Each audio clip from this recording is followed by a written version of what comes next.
श्रीराम जय जय राम।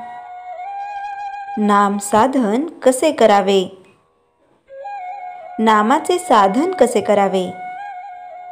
एखाद्या दगडावर पुष्कळ पाणी एकदम ओतले तर तो दगड नुसता भिजेल आणि पाणी निघून जाऊन कोरडा होईल.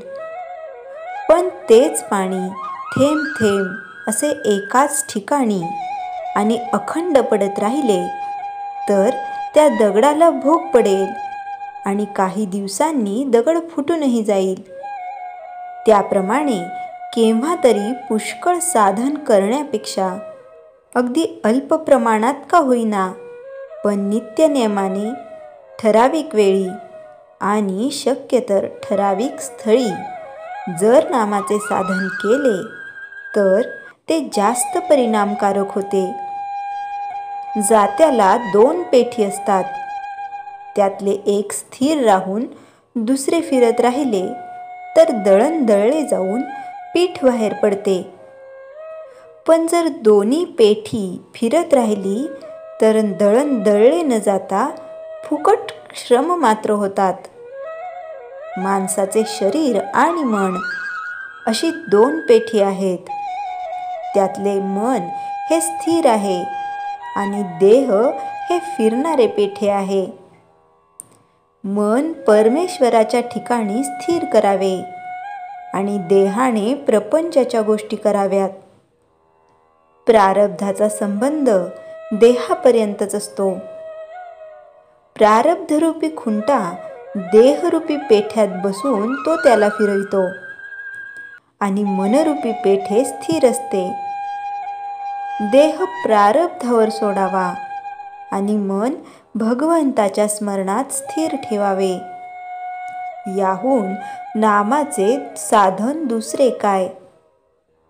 हे साधन अमक्यालाच साधेल असे नाही, ते कोणालाही साधेल.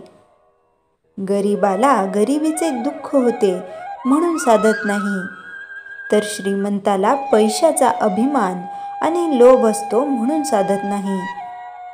विद्वानाला विद्येचा अभिमान होतो म्हणून साधत नाही, तर अडाण्याला काय करावे हे समजत नाही म्हणून साधत नाही. साशंक वृत्तीने कितीही साधन केले, कितीही नामस्मरण केले तरी कधी समाधान होणार नाही.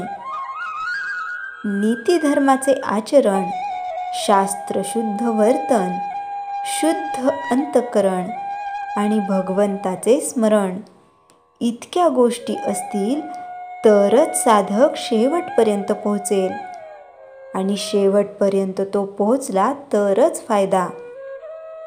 घरी पोचल्यावर पत्र लिहा असे म्हणतात. याचा अर्थ हाच आहे. प्रपंच करीत असताना वाईट विचार मनात येतात. त्याचप्रमाणे परमार्थ करीत असतानाही वाईट विचार आले म्हणून घाबरण्याचे कारण नाही. ज्यावेळी वाईट विचार मनात येतील त्यावेळी भगवंताचे नाम घेतले तर त्या विचारांची मजल पुढे जाणार नाही.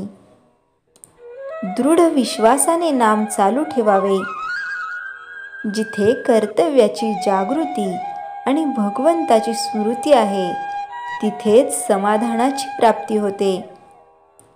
भगवंता मी तुझा आहे असे रात्रंदिवस म्हणत गेल्याने भगवंत प्रकट होत जाईल आणि भगवंत जितका प्रकट होत जाईल तितके मीपणाचे दडपण आपोआप कमी होत जाईल. श्रीराम जय जय राम. चैतन्यवाणी.